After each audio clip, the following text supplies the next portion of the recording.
اي حد يحاول يقلل منك خدي حقك منه. في الفيديو دوت هقولك ازاي تتعاملي مع الناس اللي بيؤذوكي، ازاي تتعاملي مع الناس اللي كل ما تقعدي معاهم يدوكي طاقه سلبيه، ازاي يحبطوكي ويجرحوكي بالكلام ويقللوا من شأنك. بس طبعا لو اول مره تشوفيني يا ريت تعملي اشتراك وتعملي لايك للفيديو عشان الناس كلها تستفيد، وتصلي وتسلمي على سيدنا محمد صلى الله عليه وسلم في التعليقات.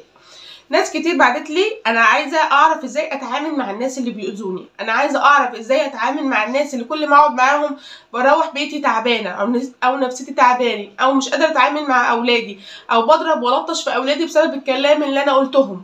وبقعد افكر كتير انا ما ردتش عليهم ليه، انا ما جرحتهمش ليه، انا ما شتمتهمش ليه، او انا ما خدتش حقي منهم في نفس الموقف ليه. كل التساؤلات ديت بتيجي في دماغ اي حد بيأذيني. بص، نصلي ونسلم ونبارك على سيدنا محمد. لو الناس اللي بيؤذوكي دول مثلا من بره العيله، هنشوف الاول الغريب هتتعاملي معاه ازاي. لو هم من بره العيله ومش متعمدين ان هم يؤذوكي، تمام، كلمه جرحوكي منهم، قللوا منك في موقف، في اي موقف، في آية بتقول فمن عفا واصلح فاجره على الله. الناس دي لو هم مش قاصدين ان هم يجرحوكي، مش قاصدين ان هم يقللوا منك، فانت تعفو عنهم. فمن عفا واصلح، العفو مع الصلح الاتنين واحد. هم هيصلح حالهم ومش هيعملوا الموقف ده تاني، او هم اعتذروا لك وموقف وعدى، سواء بقى في الشغل، سواء جيرانك في الشارع، سواء اصحابك، اي حد بره صلة الرحم. عفا واصلح، تمام، هم مش متعمدين ان هم يؤذوكي، فدول هتعفو عنهم، تمام. وكمان الاحسان ان انت تقابلي الحاجه الوحشه اللي سيئه بالحسنه. الناس اللي بيكونوا متعمدين ان هم يؤذوكي وهم بره العيله، دول بقى تبعدوا عنهم ادام هم متعمدين ان هم يؤذوكي وفي نيتهم مفيش صلح. يعني انت لو عفيتي عنهم هم مش هيصلح حالهم، في الحاله دي ما تعفوش عنهم. في الحاله دي انت لو عفيتي عنهم وسبتي حقك، هم هيجوا عليكي وهيجوا كمان على غيرك، وهيبقوا كده بينشروا الفساد في الارض. خلاص، ما انا كل مره حد مثلا انا باذيه بيجي يقول لي انا اسف، يبقى انا هاذيه تاني. يبقى دام هو مش في نيته ان هو يصلح من حالك وما جاش وقال لك انا اسف او اعتذر او غير من نفسه، فدول ما تعفوش عنهم.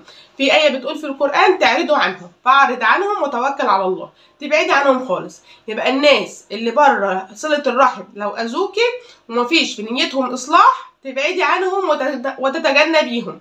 هتقدري في الشغل تقولي لهم صباح الخير صباح النور ماشي، مش هتقدري ما تقولهمش ولا كأنك تعرفيهم. وعيشي حياتك واشغلي نفسك وخليكي احسن منهم. ايه، سواء لو في الشغل اشغلي نفسك وطوري نفسك وخليكي احسن منهم، ربنا يكفيكي شرهم وانت بعيدي عنهم وتبقي قويه. طب لو في صله رحمي بقى، لو اخواتي، لو امي، لو حماتي، لو زوجي، لو ولادي، انا اتعامل معاهم ازاي؟ انا اتعامل مع الناس دي ازاي؟ دي المفروض صله رحم. ناس متخيله ليه ربنا سبحانه وتعالى بيدينا اجر على صله الرحم؟ ما لو صله الرحم سهله وانا اروح بقى واقعد معاهم وهم يقعدوا معايا ونبقى مبسوطين واقول لهم اسراري وهم يقولوا لي اسراري ويفرحوا لفرحي ويزعلوا لزعلي، كانت تبقى سهله. لكن بالعكس، صله الرحم ربنا خلانا بناخد اجر عليها، عشان صله الرحم بيكون فيها معاناه. صله الرحم بيكون فيها ان انا اتعامل مع حد بيأذيني واجي على نفسي عشان حد بيأذيني جوه عيلتي، اقرب الناس ليا، واتعامل معاه عشان كده ليها اجر. صله الرحم ليها اجر لان انت هتتعاملي مع ناس ممكن يكون جواهم غل، ممكن تكون لا قدر الله اختك او اخوكي بيحقدوا عليكي او بيغلوا منك، ممكن يكون مثلا امك، ممكن تكون مثلا حماتك، او ممكن تكون اخت جوزك. كل دول ممكن يكونوا مثلا مش عايزينك تنجحي، مش عايزينك تكبري، مش عايزين مثلا، ما بيحبوش مثلا ان انت تاخدي اخوهم. حاجات كتير قوي مكلكعه جوه بعضها، تمام. فعشان كده صله الرحم ليها اجر. صله الرحم ليها اجر عشان فيها معاناه، فيها حقد وفيها غل وفيها كراهيه، فيها حاجات كتير قوي. الا يعني نادرا لما تلاقي عيله ملمومين بيحبوا بعض من وسط مثلا 100 عيله، تبقى ساعتها تسقفي للام وتنحني لها كده لما تلاقي الاخوات كلهم بيحبوا بعض او العيله كلها بتحب بعض وما فيهاش غل ولا حقد. دي حاجات مذكوره في القران، الغل والحقد والحسد ديت موجوده، بس الام اللي بتربيه تربيه اسلاميه هي اللي بتقدر تشيل الغل والحقد من قلوب الاخوات.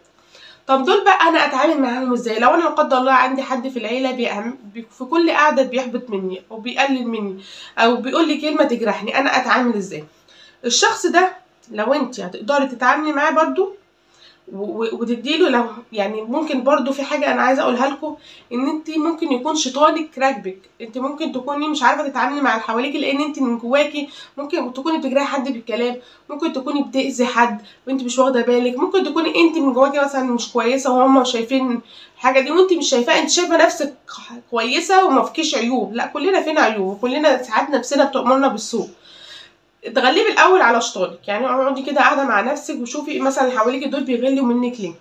لو انت قعدت مع نفسك وخدت هدنه كده وحسيت ان فعلا نفسك كويسه وسويه وما فيكيش اي مشاكل وتصالحتي مع نفسك، يعني انت حاولي تصالحي مع نفسك عشان تعرفي تتعاملي اللي حواليكي.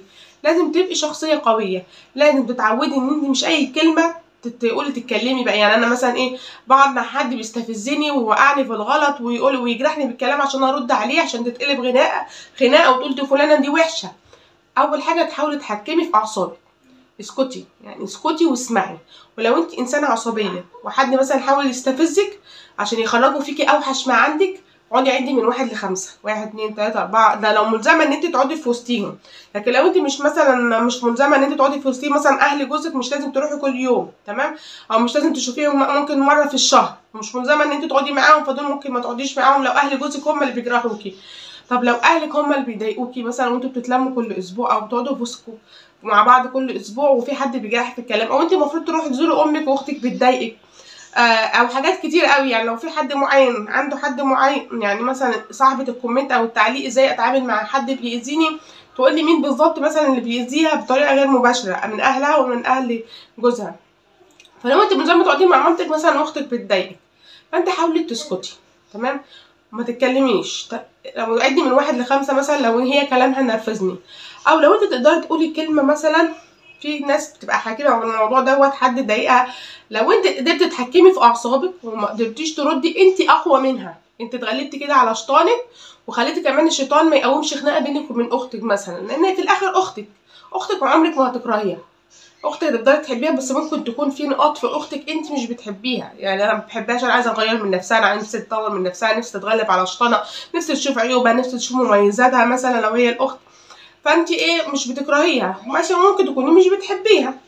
فانا احاول اسكت، السكوت دي قوه، اسكتي. لو هي مثلا عماله تخرب في الكلام عشان توقعك في الغلط، اسكتي. طب هي لو تطاولت، هي تزادت عن حدها، هي اتكلمت كلام كتير، انا اتكلم معاها ارد اقول ازاي؟ في كلمتين ممكن ابرك من 10 مثلا، انت بتتكلمي بطريقه مش محترمه، انت عايزه حد مثلا يقول لك الصح، لا الكلام اللي بتقوليه ده غلط، لا احترمي نفسك في الكلام معايا، لا ما تتكلميش بالاسلوب دوت، ممكن تتكلمي بالاسلوب ده، لا كده هو، لا انا اقول لوالدتك، انا اقول لاخوك، انا اقول مثلا زوجك لو هي ايه تطاولت بالكلام، وانا هسكت. مش معنى السكوت ده ضعف، لا انت اقوى منها، الصمت اقوى. يعني لما تسكتي مع حد مش محترم، معناه ان انت محترمه مش عايزه تعملي مستواكي من مستواه. يعني مثلا الواحد لو تناقش مع الحمار هيقول فلان اتناقش مع الحمار، فانت كده قللتي من مستواكي، تمام، فانت تسكتي، تمام. لو انت مفروض ومجبره ان انت تقعدي في القعده ديت عشان صله الرحم، عارفه بقى لما تسكتي، لو في حاجات اكتر من حدها، في حاجات ما ينفعش تسكت عليها، بتعرفي تاخدي حقك في ساعتها وتردي عليها، تردي عليها. لكن لو مثلا هي كل مره في كل قعده كده والقعده تتقلب خناقه، لا انا اسكت، تمام. فلما تسكتي تبقى قويه وعرفتي تتحكمي. يا سلام بقى لو اكتر من السكوت ان انت تسامحي. طبعا هو مثلا ممكن تكون اختك، سامحيها مثلا. يعني انا اوصل لحد اقرب الناس ليا يقولوا عليا انت شخصيه نرجسيه. يعني الشخصيه النرجسيه ديت بتحب نفسها، يعني مش شايفه غير في نفسها. يعني طبعا اللي بتحب نفسها دي مستحيل تشتغل مدرسه، مستحيل تدي، مستحيل تسال عن قريب الصغير والكبير، مستحيل تود، مستحيل تخلي ماما مش محتاجه حاجه. فانا اتقل من اقرب الناس ليا انت شخصيه نرجسيه. النرجسيه دي بتاخد ما بتديش، يعني فطبعا لما تتقال كلمه زي كده من حد قريب منك فانت بتتضايقي وبتزعلي. بس انا مخدتهاش في دماغي ولا حطيتها ولا ناقشتها ولا رديت عليها. مش ضعف مني، عشان انا عارفه نفسي انا مين، انا عارفه انا مين، انا عارفه من جوايا انا مين. انا انسانه الحمد لله، ربنا اتم عليها بحفظ الكتاب وختمت القران، ومدرسه لغه عربيه، الصغير قبل الكبير بيعرفني الحمد لله مش حارمه اولادي من حاجه، مش حارمه زوجي من حاجه، مش مقصره في حق امي. لما حد يجي يقول عليا كده انا لو رديت عليها بقى اقول لها انتي واللي جابوكي والكلام دوت، فطبعا ما ينفعش. انا اتقال لي يعني انا عن نفسي اتقال لي كلام كتير، اتقال لي كلام في حق اولادي. يعني انا اولادي عيني عينك بيتحسدوا، انت معاكي ولد واثنين وثلاثه لكن انا معيش، فالكلام ده طبعا يجرح. لا انت جبت اولادك في الرخص، وطبعا الكلام ده برضو يعني جبت اولادي في الرخص. يعني زمان ما كانش فيه فلوس مثلا في متابعه حمل ولا في الخلفه ولا المستشفيات، تمام. فانا واحده زي دي انا هرد عليها اناقشها ازاي؟ واحده عقلها قد كده، وانا واحده الحمد لله متعلمه مثقفه، فاهمه الدنيا ازاي، فاهمه ان انا لما اعفو مثلا هيديني اجر وجزاء كتب لي في ميزان حسناتي، لما انا اسكت مش هقوم خناقه، لما انا ما اتكلمش. فالكلام ده كله يضايق، يعني انا من الشخصيات برضو اللي بسمع كلام يضايق، بس انا عاقله، ربنا منور بصيرتي، عارفه ادي. يعني انا عارفه ادي واعطي واسال وارفع التليفون وصالح وراضي واكبر دماغي واكبر الخاطر. ما بقتش زي الاول يجي عليا وقت ان لا انا لازم اخد حقي، انا لازم اتكلم، انا لازم اتخانق وفي كل قعده خناقه. لا انا بقيت انسانه عاقله رشيده، اعرف اوزن الامور، اعرف اسكت واكبر دماغي واعمل اللي انا عايزاه، وانا عندي ثقه في نفسي، انا عارفه انا مين. فانا عايزاكي يكون عندك ثقه في نفسك. قاعده هتقعدي في قاعده عارفه ان في فلانه هتاذيكي، هتقدري تكبري دماغك ومترديش عليها وتخليكي نفسك كبيره كده هوت وحاجه شخصيه محترمه، كبري دماغك. مش هتقدري تكبري دماغك وهتلاقي نفسك لسانك بيفلت، ما تقعديش في القعده دي. صباح الخير صباح النور، تجنبيهم. صباح الخير صباح النور. ففي نهايه الفيديو هقولك لو حد بيأذيكي بره العيله تجنبيهم خالص وقطعيهم واعرضي عنهم. طب لو حد بيأذيكي جوه العيله هتقدري تقعدي معاهم وتكوني كويسه وتدي وتعملي او يكون عندك احسان وتعطي وتخليكي كبيره وتعطي لله. تعطي اهم حاجه لله، ما تستنيش المقابل، عشان لو استنيت المقابل من حد وحش مش هيجيلك المقابل، فبالتالي هتقولي الوحش. تمام. انا يعني مثلا هروح ادي صاحبتي مثلا اجيب لها هديه، او اختي مثلا اروح اجيب لها هديه لبنتها على اساس ان هي تجيب هديه لبنتي. طب هي ما جابتش هديه لبنتي، اروح بقى اعايرها اقول لها انت ما جبتيش هديه لبنتي، فانا كده ايه؟ فاخدت الثواب ان انا مثلا جبت لها حاجه. لا انا اعطي وما استناش المقابل. المقابل جه يبقى هي شخصيه كويسه فيها خير، المقابل ما جاش انا عملت لله مع اي حد قريب عشان صلة الرحم. صلة الرحم دي عليها اجر، عشان صلة الرحم فيها معاناة، فيها مشقة، فيها ان انت تتعاملي مع ناس مش كل الناس بيحبوكي، فانت هتعرفي تقعدي بتتعاملي وتدي الكلمة مثلا في لو هي تطاولت او تزايدت عن حدها ماشي، مش هتعرفي تتعاملي ما تقعديش وتجنبيهم واقفلي بابك عليكي وطوري من نفسك. يعني ايه تطوري من نفسك؟ لو انت مش مكمله تعليمك اتعلمي، لو انت مش حافظه قران احفظي، لو انت مقصره في تربيه اولادك ربي اولادك، انشغلي بالعمل، اشتغل ان شاء الله، اشتغلي على التليفونات اونلاين، تمام.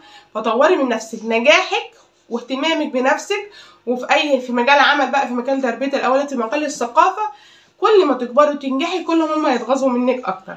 فطوري من نفسك وحاولي تتعاملي لا اما بالصمت لا اما بالرد بكلمة أو كلمتين.